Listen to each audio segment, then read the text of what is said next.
जय माता की जय, गुरु पिता परमेश्वर जय, गुरु वीरों की जय हो, नवनाथों की जय हो, 84 हितों की जय, नागा निर्वाणी की जय, अपने अपने माता पिता की जय हो, अपने अपने गुरु महाराज की जय हो, सब भक्तन की जय हो, भारत माता की जय हो। कल जैसे एक प्रसंग चल रहा था और उसी के आगे हमारी माघ मेले की बात चल रही थी कि हमें माघ में गंगा के पास जाकर कैसे जाना चाहिए, क्या करना चाहिए, उसी में एक चर्चा चल रही थी।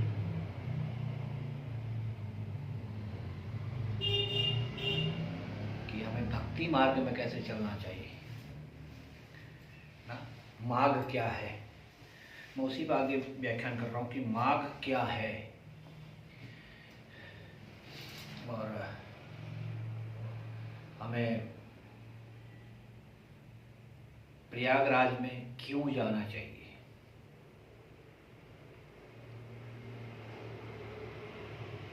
लोग माघ के महीने में भक्ति करते हैं, प्रायश्चित करते हैं, मोक्ष की कामना के लिए। देखो हम साल के 12 महीने कुछ ना कुछ कर्म करते रहते हैं और कहीं ना कहीं हमसे त्रुटि होती है, सच झूठ ये वो, हम कुछ ना कुछ बोलते हैं। इस मनुष्य जीवन है, इस मनुष्य जीवन में, इस देह में मैं नहीं मानता कोई ऐसा प्राणी हो जो झूठ नहीं बोलता हो। 0.1% कुछ लोग होंगे जो झूठ नहीं बोलते होंगे, नहीं तो सब लोग जो हमारे 5 तत्व हैं जिनसे हम बने हैं और भूमंडल बना है, उन 5 तत्वों का निर्वहन करता है। सच तो 0.1% कोई बोलता होगा, कहीं ना कहीं किसी न किसी की जीवा से कुछ ना कुछ झूठ कहीं ना कहीं पे निकल ही जाता है और कोई ना कोई त्रुटि हमसे, कोई ना कोई पाप हमसे हो ही जाता है। जिस प्रकार के पाप के खंड बताए गए हैं, यहाँ तक कि कहा कि हम गलत सोचते हैं, देखना नहीं, गलत विचार भी किसी चीज का आ जाता है, किसी प्रति द्वेष भावना आ जाती है, तो वो भी हमारे पाप का कारण होता है। अगर हम थोड़ा सा गुस्सा कर लेते हैं तो वो भी पाप का कारण है। तो आप देखोगे कि ऐसा नहीं है कि जो संत बन गया, महंत बन गया, महात्मा बन गया, सन्यासी बन गया ना, या गद्दाधारी बन गया, या फिर जो है शंकराचार्य हो गए, देखो कि सबके अंदर क्रोध है। क्रोध है तो फिर आप भी भैया उसी में से शामिल हैं, फिर आप सबसे ऊपर कैसे हैं ना। संन्यास में तो कहा जाता है, संन्यास का ही अर्थ है हमें हर चीज से मुक्त होना। हम दूसरों से कहते हैं धन, लोभ, मोह, क्रोध सबको छोड़ो, और जब हमारे सामने कोई चीज आती है और हम ये सारी चीजों को अपनाते हैं, तब हमें आश्रम बनाने के लिए भी खूब पैसा चाहिए, दान दक्षिणा मोटे लोग चाहिए, आश्रम की प्रक्रिया चलाने के लिए मोटे लोग चाहिए, धन चाहिए हमें ना। गौशाला हम चला रहे हैं, गौशाला के लिए हमें बहुत पैसा चाहिए लोगों से, ठीक। और उसके विचार फिर हम हवन यज्ञ कर रहे हैं तो पैसा चाहिए, लोग तो बढ़ ही रहा ना। फिर सन्यासी कहाँ है, सिर्फ हमने चोला पहना। अगर देखा जाए और सोचा जाए गहराई से, जितने बड़े बड़े मठाधीश हैं, जितने बड़े बड़े हम महात्मा हैं, महंत हैं, हम लोग कितने हैं, हम कहते हैं कि तू गृहस्थी है, तू गृहस्थी है, तू, भाई वो छोटा गृहस्थी, उससे बड़े गृहस्थी हम हैं ना। उनके घरों में, गृहस्थ के घर में 5 जोड़ी बिस्तरा, या बहुत होगा 10 जोड़ी बिस्तरा होगा। हमारे पास तो 100 जोड़ी, 200 जोड़ी, 500 जोड़ी बिस्तरा होता। बड़े बड़े आश्रम हमारे पास पड़े। उनके पास 5 लीटर का कुकर होगा, हमारे पास 50-50 लीटर के 1-1 कुंटल के कुकर पड़े हैं और 2-2 कुंटल के डेक पड़े हैं। किसी के घरों में 2 कुंटल का डेक देखा आपने? नहीं देखा। लोगों के घर में 1 से 2 गायें हैं, हम जो 500-1000 गायें पाल रहे होते हैं। तो गृहस्थ वो बड़े हैं, हम बड़े। उनको तो लिमिट सोचना है उतना परिवार चलाने के लिए, फिर हम सोचते हैं इतना बड़ा परिवार चलाने के लिए। तो भाई हमारा भी तो गृहस्थ हो गया ना, हम परिवार से चलाने की तो सोचते हैं। भाई अपना आश्रम है, पद्धति है, चाहे नागा हो, निर्वाणी हो, गिरी हो, पुरी हो, भारती हो, नाथ हो, निर्वाणी हूँ। तो सबके जितने के आश्रम है सबके वहाँ पद्धति यही चल रही है, अपनी अपनी शाखा मोटी करने की। मेरे भक्त कितने हैं, मेरे शिष्य कितने हैं, फिर मैं उनके रहने की व्यवस्था करूँ, खाने की व्यवस्था करूँ। वो आएंगे, खाएंगे, पिएंगे, भजन होगा, कीर्तन होगा, वाहवाही होगी, और वो चल रहा होगा। जितना बड़ा आश्रम उतनी बड़ी वाहवाही, तो वो उतना बड़ा गृहस्थी साधु हो गया। फिर तो साधु नहीं है, फिर गृहस्थी है। साधु संन्यास का अर्थ है कि इस भूमंडल को छोड़ करके, भूमंडल यानी कि हिमालय की तलहटी को छोड़ करके जो सन्यासी हिमालय में साधना करता है, देखो वहां पानी भी नहीं मिलता है। हिमालय में जाओगे तो बहुत सी जगह पे पानी नहीं मिलेगा आपको, किलोमीटर जाना पड़ेगा पानी की व्यवस्था करने के लिए। कोई रहने के लिए जगह नहीं, खाने के लिए नहीं है। अगर आपको जड़ी बूटी का ज्ञान है तो कुछ जड़ी बूटी से आप गुजारा कर सकते हैं। किसी बड़े पत्थर के नीचे आप अपना आसन लगा सकते हैं। गुफा बनानी पड़ेगी, पत्थरों को इकट्ठा करके बनाना पड़ेगा। यहाँ तक कि चिड़ियाएं तक वहां नहीं मिलती हैं, खाली पत्थर ही पत्थरों का ढेर होता है, या बर्फ मिलेगी। जहां पर आपको आत्म रूप में कोई सी के दर्शन ना हो, साकार रूप में किसी मनुष्य जीवात्मा के दर्शन ना हो, वहां पर निराकार रूप में जो महसूस किया जा सके उसके दर्शन। जैसे हवा के, सूर्य का ताप का, सूर्य को देख तो नहीं सकते ना, उसकी अग्नि को थोड़ी देख रहे हैं आप, दिख महसूस होता है कि यहाँ पे सूरज है और गर्मी महसूस होती है, उसके बीच का ट्रांसपेरेंट थोड़ी देख पाते हैं। हवा लगती है, हवा दिखती थोड़ी है। इन चीजों को लेकर के साधना होती है, आकाश वृत्ति कहते हैं। जब साधना आदमी करता तो वहां पे किसी भी जीवात्मा से आपका मिलन नहीं होता, अपने अंदर ही हम घूमते हैं, अंतःकरण की हम यात्रा शुरू करते हैं वहां पे, तब ब्रह्म को पाते हैं। तो वो असली सन्यासी कहलाता है। उसके पास ना लोभ होगा, ना मोह होगा, ना क्रोध होगा,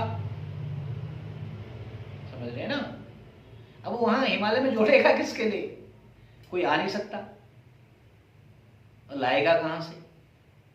क्रोध कोई बोलने वाला नहीं है, कोई उसके विचार नहीं, विचार शून्य हो गए। उसको सिर्फ परमपिता परमेश्वर को पाना है, उसके अलावा किसी को नहीं पाना है, तो क्रोध आएगा कहां? क्योंकि लोभ नहीं है तो क्रोध नहीं आएगा।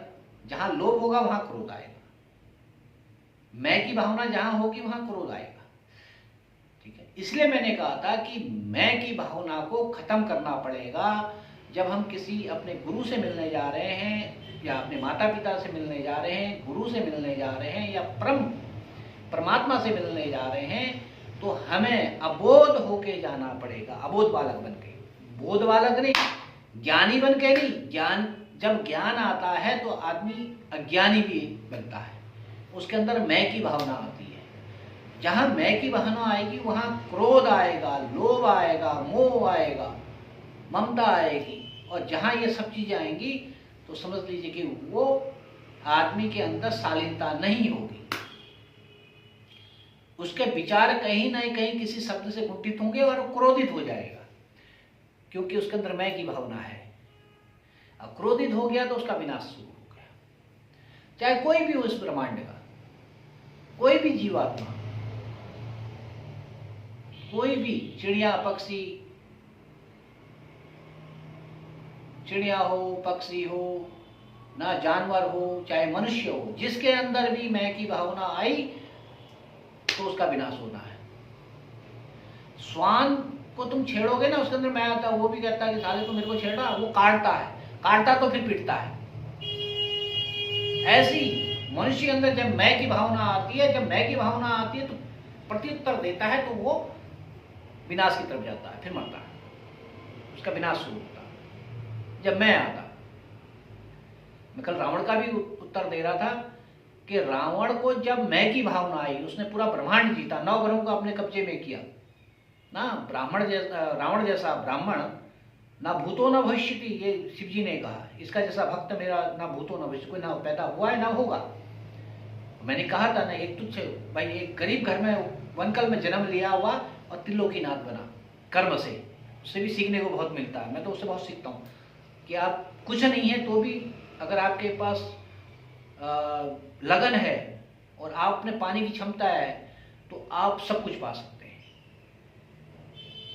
और यही पहला ध्येय होता है संन्यास का, जहाँ पे वैराग जागता है। जैसे आज लोग पीछे पड़ गए ना कि किसी साधु को कोई देखता है या कोई नया बच्चा कहीं साधु बन गया, वो अपने घर बार छोड़ के जा रहा तो लोग उसके पीछे पड़ जाते हैं कि साधु कहाँ से आया, क्या आया, तू कौन है, क्या है, ढोंगी है, जो है। भाई तुम भी रह के देखो ना, पता चल जाएगा कि वो ढोंगी है क्या है। कोई अच्छा खासा घर छोड़ करके, खेलता खाता घर छोड़ करके, अपने यार दोस्त छोड़ करके, तुम्हारी तरह गर्लफ्रेंडों को छोड़ करके ना, वो कपड़ों को छोड़ करके एक सन्यास की तरफ आ रहा है, एक धोती पहन रहा है, शॉल ओढ़ रहा है, धोती एक ही अधोवस्त्र में रह रहा। तुम रह के देखो ना, 2 टाइम 3 टाइम का नियम कर रहा है, स्नान करके एकांत में बैठ रहा, उसको भूख से कोई देगा तो ठीक, नहीं देगा तो ठीक। तुम करके देखो ना, 4 घर मांग के देखो ना, तो पता चल जाएगा।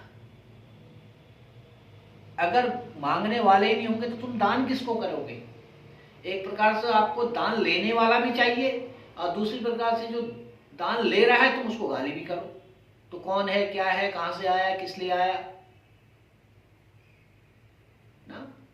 भाई तुम्हारा दान ले जा रहा, तुम्हारे कर्म ले जा रहा। पहले इन चीजों को सोचो, कर्म क्या है। अगर कोई लेने वाला ही नहीं होगा तुम दोगे किसको?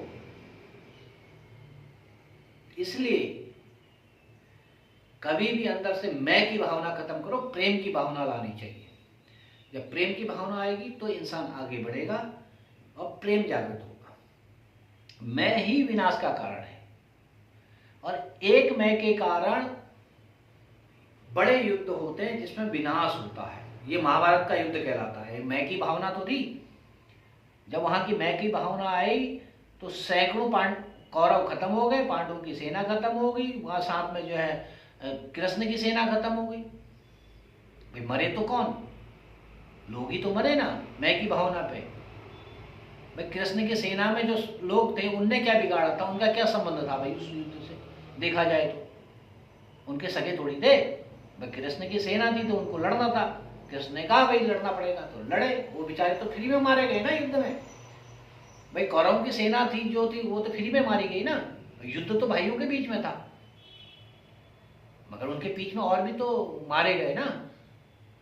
तो कहने का अर्थ कि मैं की भावना जब होती है, एक घर में अगर पिता, घर के मुखिया को मैं की भावना आ जाती, पूरा घर बर्बाद हो जाता है। राज्य में मुखिया जो होता है राज्य का, उसको मैं की भावना आएगी तो उसका पूरा राजपाट खत्म हो जाएगा। देश में अगर बड़े नेता को मैं की भावना आएगी, उसकी पार्टी का पतन हो जाएगा।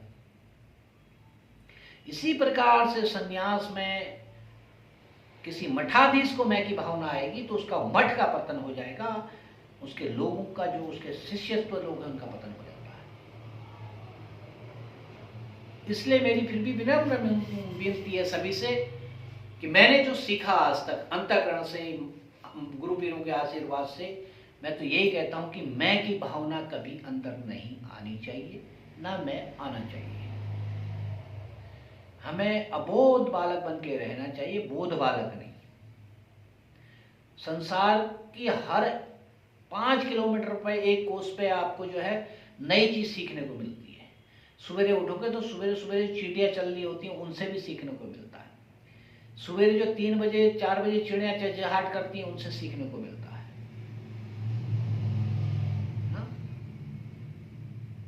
पेड़ पौधों से सीखने को मिलता है, हवा के रुख से सीखने को मिलता है। पूर्वाई हवा चलती तो वो क्या करती, पछवाई हवा चलती है तो वो क्या करती, उससे भी सीखने को मिलता है। किसान तो पूर्वाई और पछवाई के आधार पे अपने फसलों का आकलन करते हैं, समझ रहे ना? तो हमें अपने जीवन को सुधारने के लिए, अपने मार्गों को बढ़िया करने के लिए हमें अबोध बनना पड़ेगा। बोध नहीं, अबोध बनना पड़ेगा, बालक बनना पड़ेगा। शरणागति उस परमपिता परमेश्वर की जानी पड़ेगी। इसलिए वो स्वयं ही चलाएगा, वो स्वयं ही हमारे लिए अच्छा कर देगा। जिस प्रकार से हम बच्चे होते हैं, स्कूल पे जाते हैं ना, छोटे बच्चे होते हैं तो माँ सब कुछ हमारा देखती है। जब हम स्कूल पे जाते हैं तो वहाँ पे जो टीचर होती है वो हमें सब कुछ समझाती है, वो हमें सिखाती कि अच्छा क्या है बुरा क्या है, क्योंकि हमें कुछ नहीं आता, हम उस समय अबोध हैं स्कूल में।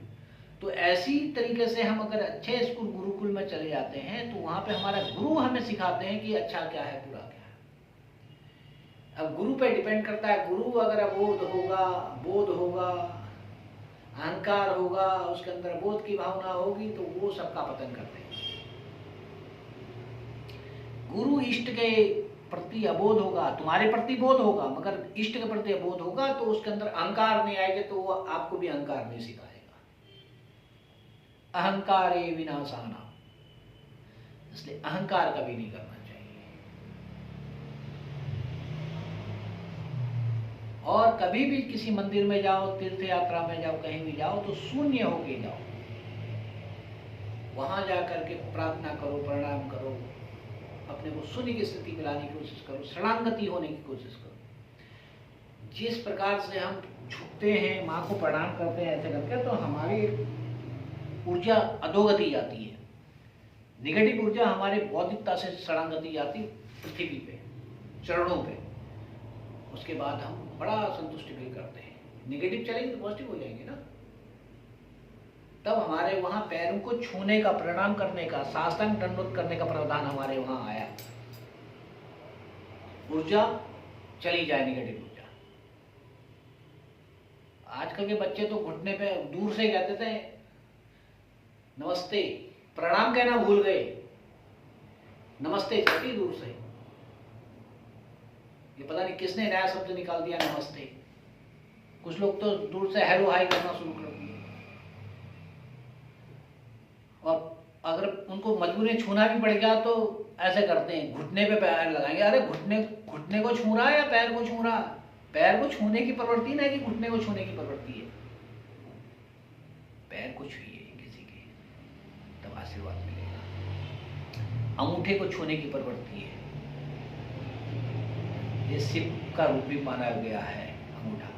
जहाँ कुछ ना मिले तो इस अंगूठे पे आप जल चढ़ा करके ना महामृत्युंजय जल चढ़ा सकते हैं, जो शिव को चढ़ाया जाता है। इसलिए अंगूठे की बहुत प्रवृत्ति है। इन्हीं अंगूठों से पूरा शरीर का कंट्रोल किया जाता है। ऊर्जा निकालना, ऊर्जा ट्रांसफर करना भी अंगूठों से ही होता है। ये योग की क्रिया है। इसलिए हमें आगे बढ़ करके योग, ध्यान, मनन, स्मरण करना चाहिए और अहंकार को खत्म करना चाहिए। अहंकार में नहीं जाना चाहिए।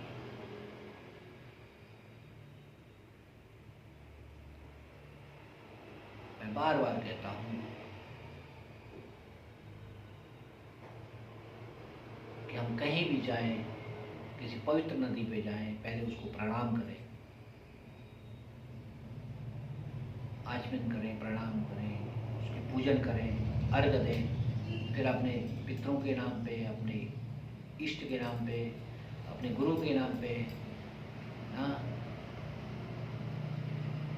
डुबकी लगा के फिर अपने नाम की डुबकी लगानी चाहिए। अपने कर्मों के नाम की डुबकी लगानी चाहिए। तब 108 डुबकी का प्रावधान कहा गया। 108 डुबकी तो कौन लगाता है?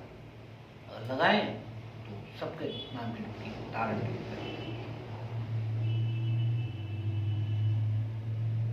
लोग तो नहा ही नहीं रहे। मैं तो बहुत से लोग देखा कि वो यहाँ से खाली जाते हैं और कहते हैं हम तो गंगा स्नान कर रहे हैं, और कहाँ वो गर्म पानी से नहा रहे होते हैं। हरिद्वार और ऋषिकेश में मैंने बहुत देखा है, मंदिर मठ बना रखे हैं गंगा तट के किनारे।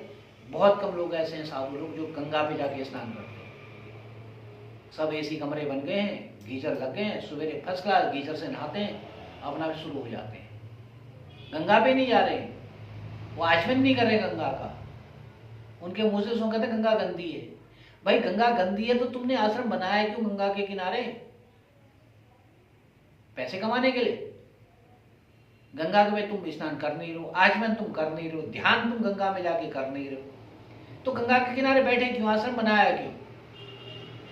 पैसे कमाने के लिए आश्रम बना दिया, लोगों को देंगे जगह और पैसे कमाएंगे। कोई अन्यथा मत लेना, ये मैं बता रहा हूँ, प्रत्यक्ष मैंने देखा। बहुत कम साधुओं को मैंने देखा है। ऐसा नहीं कि मैं सब साधुओं की बुराई कर रहा हूँ। साधु लोग जाते हैं, स्नान करते हैं, बहुत कम। मतलब कहना चाहिए कि 40% साधु स्नान करता होगा डेली, 60% साधु स्नान नहीं करता गंगा का, गंगा के तट पे रहने वाला भी 60% साधु स्नान नहीं करता, 40% ही स्नान करता है।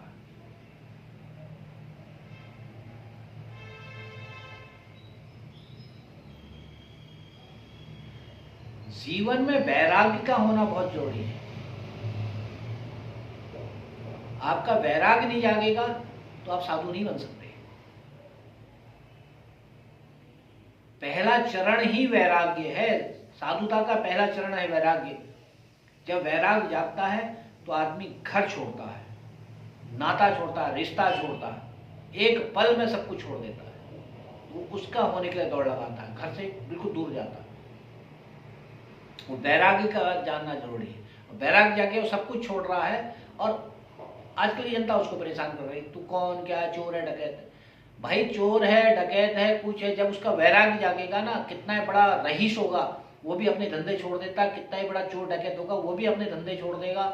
शरणागति उस परमपिता परमेश्वर, यार तुम्हारे शरणागति नहीं आ रहा, तुम नहीं दे रहे हो खाने के लिए उसको, तुम तो परेशान करने के लिए जाते हो उसको, और ढूंढ ढूंढ के तुम साधु के पास जाते हो अपनी समस्याएं लेकर के।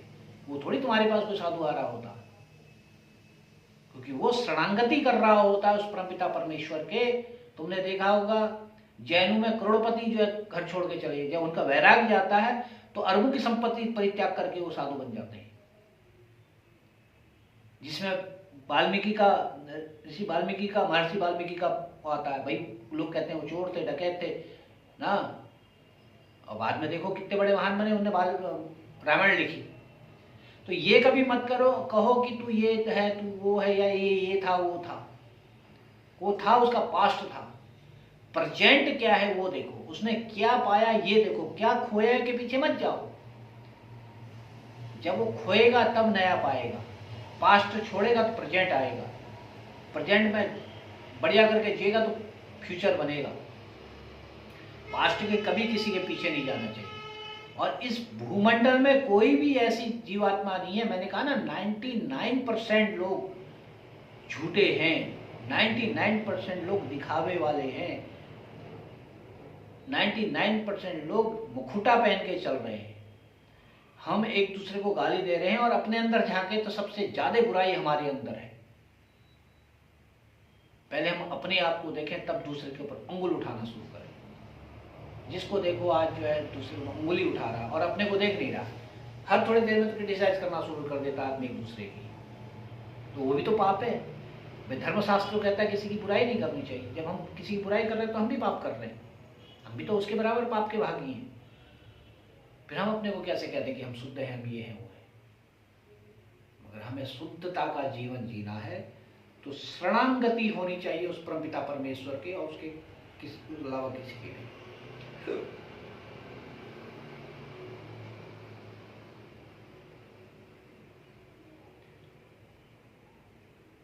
उसके बाद आपकी फक्कड़ताई, जिसके बाद रहने का ठिकाना नहीं, कुछ नहीं, और मांग के खाता है, वो होता है फक्कड़। जिसके बाद ओढ़ने के लिए नहीं है, बिछाने के लिए नहीं है, धरती आसन है, आकाश का आंचल जो है वो आकाश की छांव है, पेड़ की छांव आकाश की पिता, वो फक्कड़ताई है। उसकी जेब नहीं होगी, कपड़े नहीं है तो जेब कहां से होगी? वो जीवन जीता है और तुम लोग उस फक्कड़ को गाली देते हो। जो जिस साधु ने अगर फक्कड़ताई करी है, वैराग्य किसी के जीवन में आया है, फक्कड़ताई किसी ने करी है, और वैराग्य से बढ़ते बढ़ते अगर कोई सिद्ध साधक बना होगा तो वो जानेगा साधना मार्ग क्या होता है। उसी साधु को प्रणाम करना चाहिए, उसी साधु के पास जाके शिक्षा लेनी चाहिए, जिसने वैराग्य से लेके फकड़ाई से लेकर के सिद्धस्त तक पाया है। घूम फिर के पूरा ब्रह्मांड घुमा है, पैदल घुमा है। ये नहीं कि 1-1, 2-2 करोड़ रुपए की गाड़ियों में घुमा है, पैदा हो संन्यास ले लिया, डुबके स्कूल कॉलेज से निकले, वहां संन्यास लिया, गाड़ी में घूमे गुरु की, पैदल तो 1-2 कदम नहीं चल पाए और कहा नहीं मैं तो सन्यासी हूँ, मैं तो महात्मा हूँ, मैं तो महंत हूँ, मैं तो श्री महंत हूँ ना, मैं तो ये हूँ, मैं तो वो हूँ। पहले भ्रमण करना चाहिए पूरे ब्रह्मांड। साधुता का अर्थ है पहले पैदल भ्रमण करो, तब तुम्हें नदियों का पता चलेगा, धरती का पता चलेगा, कहाँ पे ठंडी है कहाँ पे गर्म है। हिमालय घूमो, राजस्थान घूमो, तब आपको गर्म और ठंडे का पता चलेगा।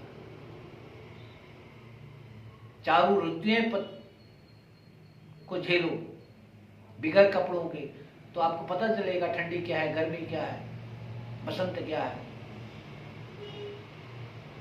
तब आप परिपक्व बनेंगे, तब आप किसी को ज्ञान दे सकते हैं, क्योंकि आपने पल पल की गरीबी भी देखी है, अमीर भी देखी है, हर प्रकार की चीज देखी है, हर प्रकार की फसल देखी है, हर प्रकार की मिट्टी देखी है।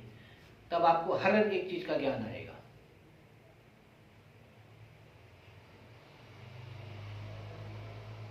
जब ये ज्ञान आएगा तो आप कभी भी उल्टा किसी से नहीं बोलेंगे, आप समझाएंगे आपके अंदर, क्योंकि आपने एक एक चीज को देखा है गहराई से, तो आप दूसरे को समझाएंगे कि इसको ऐसे करना है, इसको ऐसे करना है, इसको ऐसे मत करना।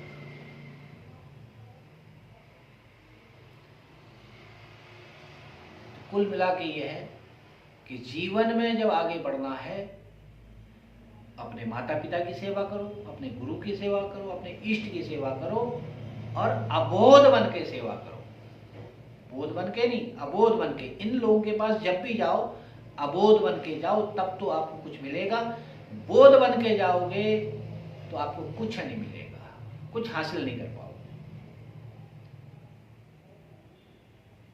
क्योंकि बोध होगा तो आपका अहंकार आएगा, अहंकार आएगा, आप कुतर्क करेंगे, तर्क नहीं करेंगे, कुतर्क करेंगे। अगर गुरु से कुछ क्वेश्चन किया, गुरु कुछ बता रहा उसका अर्थ, तो आप उसके में फिर कुतर्क निकालना शुरू करेंगे, तर्क नहीं करेंगे, कुतर्क निकालेंगे, तो आपको कुछ नहीं मिलेगा। जब अबोध बन के जाओगे तो आपकी भावनाओं को देख के ही गुरु बोलते बोलते प्रसंग ऐसा ले जाएगा जिसके बीच में से आप जिस क्वेश्चन को लेकर गुरु के पास गए हो उसका उत्तर उसमें मिल जाएगा। बिगर आपके क्वेश्चन करे हुए उसका उत्तर आपको सामने आ जाएगा। आप समझ जाओगे, यार मैं तो एक क्वेश्चन लेके आया था और मेरा तो उत्तर इसमें मिल गया। तो ये होता है अबोध बन के जाना। बिगर मांगे ही है, मांगना तो पड़ता है, मन में भाव लाए, मगर गुरु ने ऐसा प्रसंग छेड़ा कि आपको उसके अंदर उत्तर मिलेगा, आपका कल्याण होगा। तो अबोध बन के जाइए। इसलिए मेरी आप सबसे प्रार्थना है कि आप अबोध बन के जाइए, सबका कल्याण हो, माता रानी सब पे कल्याण करे। कल एक नए प्रसंग के साथ फिर मिलेंगे। अगर ये वीडियो पसंद आई तो लाइक शेयर सब्सक्राइब कीजिएगा और कमेंट कीजिएगा। जय माँ भगवती, जय उत्तराखंड, जय भारत माता की जय, जय माता।